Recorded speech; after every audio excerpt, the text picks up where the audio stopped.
गुरुजी के चरणों में कोटि कोटि प्रणाम। हाँ बोलिए। गुरुजी, पूजा करते समय अनेकों देवी देवताओं की छवि ध्यान में आते रहना क्या सही है? ये तो बहुत बड़ी प्रश्न कर दिया। अनेकों पूजा करते समय अनेकों देवी देवताओं का छवि आना, देखिए ये बहुत बड़ी बात है कि हम जिस परंपरा में जीते आए हैं ना, ये सब अध्यात्म और विज्ञान है। पर होता क्या है कि हम उसके अंदर के विज्ञान को नहीं समझ पाते हैं। जी गुरुजी। हमें केवल बाहर ही रखा गया, अंदर हमें प्रवेश नहीं करने दिया गया। इसीलिए जब हम किसी देवी देवता का ध्यान एक का करते हैं तो अनेक आ जाते हैं। जी गुरुजी। ठीक। जी गुरुजी, क्या सही है? हम बताते हैं अच्छा से, आपके प्रश्न को हम समझ गए। ठीक है, हम अच्छा से बताते हैं। तो इसको समझने के लिए, देखिए क्लियर करने के लिए थोड़ा सा समय तो चाहिए। तो अब एक बार में डायरेक्ट जवाब दे देंगे सही है कि गलत है तो आप नहीं समझ पाएंगे, ये तो थोपना हो जाएगा। मैं नहीं चाहता, इसलिए कि आप सब ज्ञानी हैं, सब समझदार हैं, ऊपर से जो है सो आप बच्चों को पढ़ाते हैं, हाई स्कूल के टीचर हैं। इस बात को थोड़ा गहराई से समझिए कि एक अगर ईश्वर का हम कोई भगवान का ध्यान करते हैं और अनेक बहुत सारे आ जाते हैं, इसलिए कि बचपन से ही हमें ये समझा सुना गया है, बता दिया गया है कि हमारे सनातन धर्म में गणेश जी भी हैं, शंकर भगवान भी आ जाते हैं। आपको शंकर भगवान तो खूब आते हैं ना, शंकर भगवान आ जाते हैं, और फिर दुर्गा जी भी, फिर आपको हनुमान जी भी आ जाते होंगे, है ना। रामो जी का झलक आ जाता होगा, राम जी का पूजा करते ही हैं, और फिर शंकर जी भी आ जाते हैं, हनुमान जी भी आ जाते हैं, और कौन कौन आते हैं, सब आ जाते हैं ध्यान में। तो सबसे पहले ये तो अहोभाग्य है कि आपको ध्यान में कम से कम ये सब आ जाते हैं, है ना। देखा जाए, गौर से समझा जाए, प्रश्न बहुत ही गहरा है। एक मिनट। हाँ, छवि लेकर के बैठते हैं श्री राम जी का, श्री राम जी का दर्शन होते होते सामने में शंकर जी आ जाते हैं, हनुमान जी भी आ जाते हैं। अब किन पर प्रसन्नचित किया जाए? अच्छा ठीक है। सबसे पहले आप जान ले हनुमान जी कौन है, आप जान ले शंकर जी कौन है, जान लें कि राम जी कौन है। मन को एकाग्र करने की एक चीज़ पर बहुत सारी विधियां हैं, बहुत सारी बात है। या चलिए आप हमारे शिष्य हैं, भक्त हैं, आप हमें बहुत मानते हैं, तो हम जो बोल दिया आपने मान लिया, लेकिन मान लेने से तो नहीं होगा फिर। लेकिन आपके अंदर जो घटना घटती रहती है उसको भी तो छुड़ाना है ना, उसको भी ठीक करना है ना। तो सबसे पहले ये जान ले कि आपने अभी जाना कि सूर्य भगवान है। क्या भगवान है? सूर्य भगवान है। हमारे शास्त्रों में पंचदेव की पूजन है, जिसमें प्रथम गणेश जी आते हैं, फिर सूर्य नारायण आते हैं। आचार्यगण ऐसा भी करते हैं कि दिन में जब पूजा करते हैं तो गणाधि पंचदेवताभ्यो नमः नहीं कहकर सूर्यादि पंचदेवताभ्यो नमः कहकर पूजा करते हैं। ठीक है। और शाम में या रात्रि में जब पूजा करते हैं तो कहते हैं गणाधि पंचदेवताभ्यो नमः। गणेश जी को प्रथम पूजना है, पर सूर्य सामने होने के कारण दिन में कुछ आचार्यों का मत है कि पहले सूर्य भगवान का नाम ले लिया जाए। क्यों? कि वो साक्षात है, ये भाव है उनका, मत है तो भाव है। पर ये जाने, आपने एक सूर्य को जाना कि सूर्य क्या है, वो भी एक प्रकृति है। ठीक है, पदार्थ है। ठीक है, उस पदार्थ से हम जीवात्मागण प्राण ले सकते हैं। क्या ले सकते हैं? वो इसीलिए हमारे वो भगवान हैं। उसमें भी सोचिए ना कि प्रथम द्वितीय नंबर पर है। किस नंबर पर है? या तो प्रथम उनका उच्चारण करते हैं दिन में सूर्यादि पंचदेवताभ्यो नमः, या तो फिर दूसरे नंबर पर करते हैं जो गणेश जी के बाद, पहले गणादि पंचदेवताभ्यो नमः, तब सूर्य भगवान का मंत्र। तो तीसरे नंबर पर भगवती आती हैं। 5 देव में कौन कौन देव आते हैं पहले वो भी समझना है आपको। पहले कौन आते हैं? गणेश जी, फिर सूर्य भगवान, फिर दुर्गा जी, भगवती, तीसरे नंबर पर वो हो गई। चौथे नंबर पर शंकर भगवान आते हैं, और 5वें नंबर पर आपके विष्णु भगवान या राम जी आते हैं। ठीक है, समझ रहे हैं? तो इस बात को जब समझेंगे तभी जाकर आप बढ़िया से समझिएगा। तो आपने एक तरह से सोच समझ सीख लिया कि सूर्य भगवान प्राण हमें देते हैं, वायु, प्राण वायु देते हैं, इसलिए हम उन्हें प्राण के देवता परमात्मा कहते हैं, भगवान कहते हैं। ठीक है। अब गणेश जी, तो गणेश जी तो हमारे शास्त्रों में, वेदों में, पुराणों में इस तरह से समझाया गया है और पूजा गया है कि एक भी अगर उनके पक्ष में अगर कोई माने कुछ ऐसा शब्द नहीं कहा जा सकता, लेकिन फिर भी हम उसके विज्ञान को समझाने का प्रयास करते हैं। कहाँ से?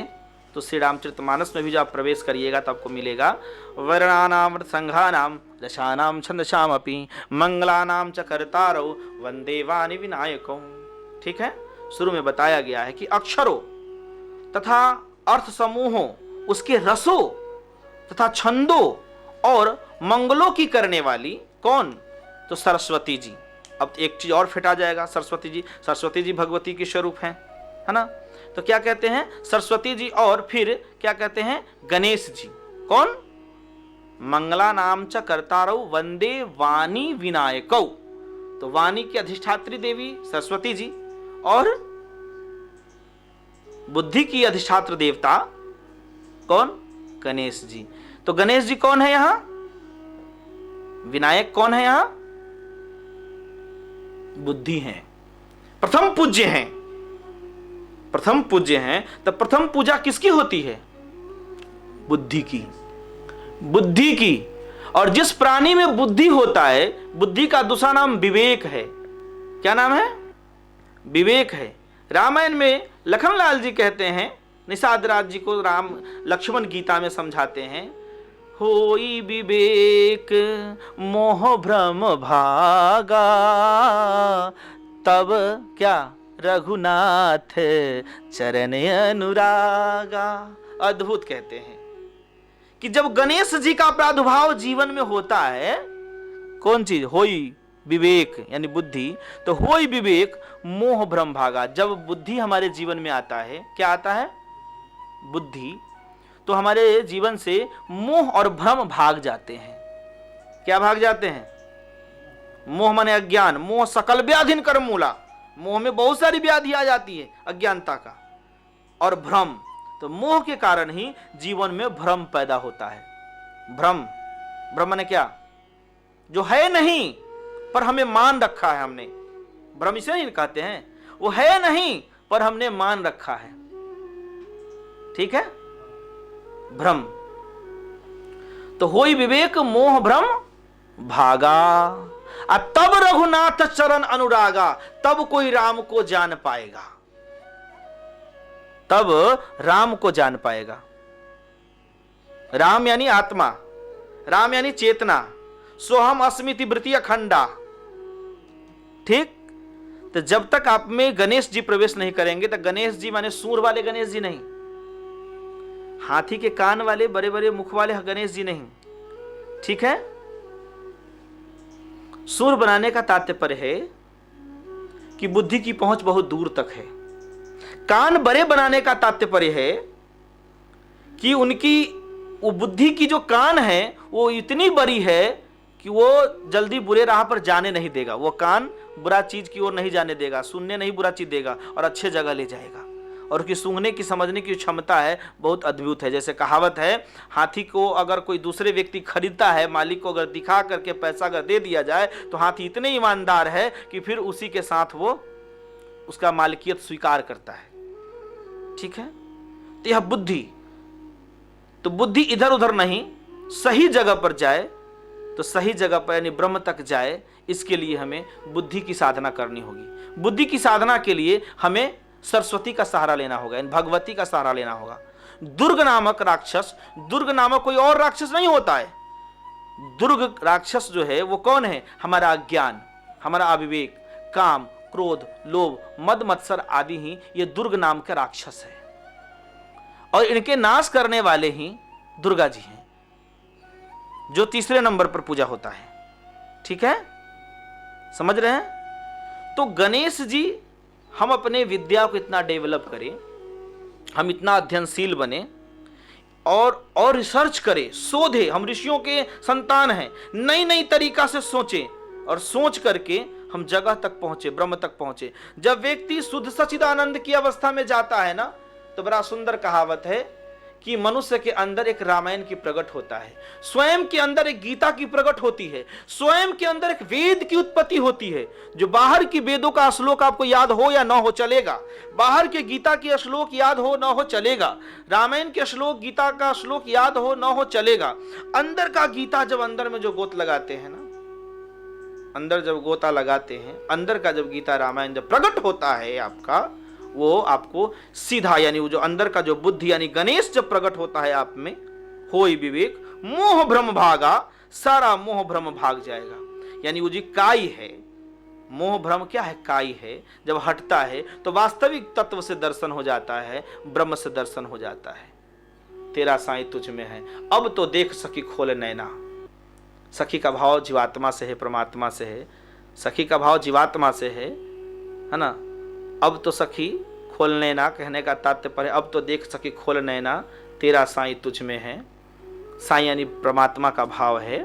तो इस प्रकार से बुद्धि क्या हुआ, वो प्रतीक बना दिया गया है, बता दिया गया है।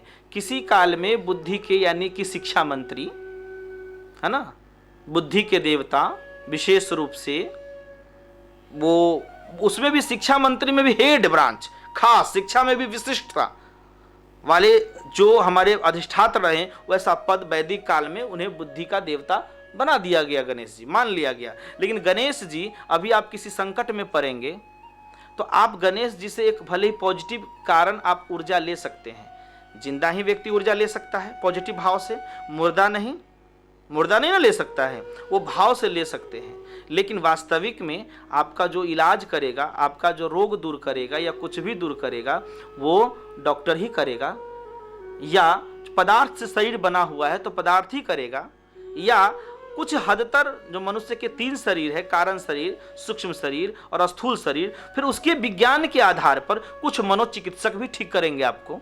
तो एक मनोचिकित्सक गुरु को भी कहा जाता है, संत को भी कहा जाता है। तो इस तरह से आप समझिए बात को जो मैं समझाना चाह रहा हूं। क्या समझ रहे हैं? तो बुद्धि कौन है? वो गणेश जी प्रतीक हैं, और बुद्धि के ही कारण रिद्धि सिद्धि टिकता है। अगर व्यक्ति के पास बहुत धन संपदा वैभव हो जाए और बुद्धि नहीं है तो वो कौन उसका छीन लेगा, ले लेगा, क्या कर देगा, कोई ठीक नहीं है। ठीक, या व्यक्ति किस गरीब परिवार से हो या अमीर परिवार से हो, बुद्धिमान है तो वो सब कुछ जीवन में मान धन संपदा सब कुछ अरज लेगा। तो बुद्धि का मतलब समझ पा रहे हैं? अब उस गणेश जी की अगर फेरी में पड़ रहे हैं तो आप ब्रह्म तक नहीं पहुंचेंगे। आप अगर उस गणेश जी के अगर ही मानकर बैठ रहे, वो प्रतीक हैं। क्या है? अगर वो थे भी तो हमारे पूज्य हैं, अगर थे भी तो हमारे पूर्वज हैं। ठीक, अगर वैसी बात ना होती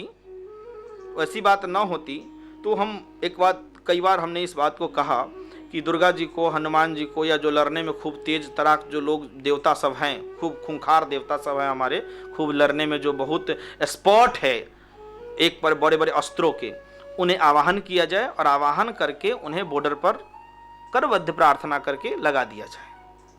ठीक है, और कहा जाए कि हे प्रभु, आपसे मुझे यही आशा है कि हमारे जो भी देश में भीतर जो घुसपैठी हो, जो घुसे, जो भी कुछ अदर देश के सेना या लोग या गलत लोग, उनसे आप में ही रक्षा करें, और जितनी सेना है हमारे बॉर्डर पर सभी को हटा दिया जाए।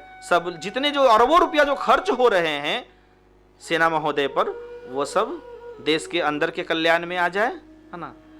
क्या ये सिस्टम चलेगा? नहीं चलेगा। ठीक है ना। इसी बात को उपनिषद ने, गीता ने, वेदों ने समझाने का पूरा यत्न किया है। यह हमारा सनातन धर्म पूर्ण विज्ञान है और प्राकृतिक ज्ञान है। सनातन का तात्पर्य ही है आदि अंत से रहित। तो आदि अंत से रहित स्वरूप प्रकृति कहां से शुरू हो रही है, कहां जा रही है, करोड़ों अरबों वर्ष विज्ञान भी सर्च करके कहती है कितना करोड़ वर्ष में थोड़ा पृथ्वी बना था।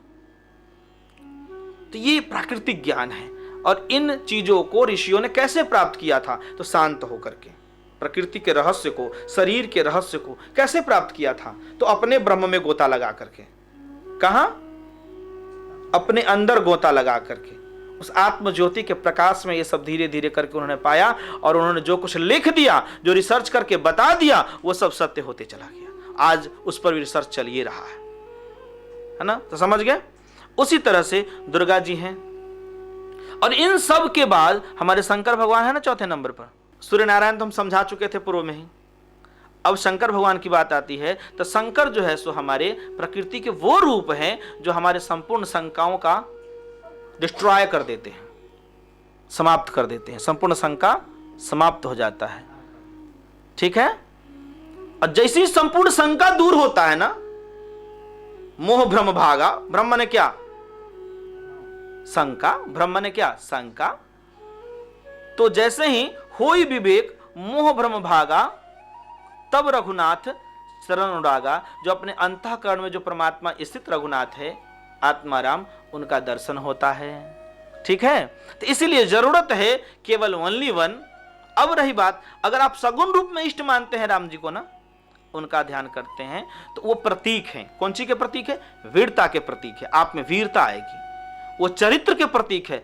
राम का चरित्र ही सबसे महान है। राम का तो ऐसा चरित्र कि रावण कहता था, यानी कि कुंभकर्ण ने कहा कि भैया, हे रावण भैया, क्या आपने कभी राम का वेश बनाकर सीता के पास नहीं गया? तो गए थे ना। उन्होंने कहा कि हाँ, हम अपने माया से राम का वेश बनाया और हम गए भी, लेकिन जाते ही वहां ना मेरा मन इतना पवित्र हो गया ना कि हम सीता से किसी प्रकार का दुर्व्यवहार, दुर्वचन बोल ही नहीं पाए। कुछ मन में विकार ही नहीं आया। जो भी बातें थी सब स्तंभित हो गया, सब रुक गया, हम चुप हो गए। यानी राम के नकली भेष माया से बनाने में ये पावर है। यानी राम जी हमारे परम पूर्वज हैं और वो चरित्र के महान देवता हैं। जैसे ही हम राम का ध्यान करते हैं ना, तो अंदर हमारे अंदर पवित्रता फूट फूट कर समाहित हो जाती है, चरित्रता, है ना। तो वहां से आपको वीरता, चरित्रता, परिवार को कैसे लेकर चला जाए, एक अच्छा हम बंधु कैसे बने, एक अच्छा मित्र, एक अच्छा भाई, एक अच्छे पुत्र, एक अच्छे पिता, एक अच्छे शिष्य, एक अच्छे गुरु, एक ऐसे राजा, एक अच्छे प्रजा, यानी कैसे बने, वहां से हमें प्रेरणा मिलता है। ठीक। और ये जिस प्राणी के जीवन में आ गया, वो क्या हो जाता है? वो ब्रह्म हो जाता है। सो हम अस्मिति वृत्ति अखंडा, यानी कि जैसे कि सब कुछ पढ़ने के बाद, बहुत सारा व्याख्यान करने के बाद, अंत में आद्य गुरु शंकराचार्य ने कहा कि बस शिवोहम शिवोहम शिवोहम, मेरे ही अंदर वो चेतन ब्रह्म है और मैं ब्रह्म हूं, ब्रह्म हूं, ब्रह्म हूं। ठीक है। तो राम के उस रूप में आपको ध्यान करना है, वैसे समझना है ब्रह्म तत्व को। ऐसे अगर बाह्य तत्वों में समझते हैं तो यह अध्यात्म नहीं है। कोई अध्यात्म को ऊपरी परत है मात्र। अध्यात्म की गहराई वो है जो हमने आपको अभी बताया। ये वेदांत है। और जो वेद के अंदर, वेदांत में जो नहीं घुसेगा, वेद के अंतिम तत्वों को इस तरह से नहीं समझेगा, इसीलिए वेद को वेद कहा गया और उपनिषद को वेदांत कहा गया। इसीलिए कहा गया कि उपनिषदों में ऋषियों ने चर्चा किया है किस पर? तो ब्रह्म पर। वेद में से बातों को उठा करके उपनिषदों में चर्चा किया है ऋषियों ने, इसलिए वेदांत कहा गया कि अंतिम तत्व तक जाना है, हमें ब्रह्म तक जाना है। तो जो वेदांत को जानेगा वही ब्रह्म को जानेगा। ठीक है। वेद में कर्म भी है, ज्ञान भी है, सांख्य भी है, योग भी है, सब कुछ है, पर वेदांत में विशुद्ध ब्रह्म है।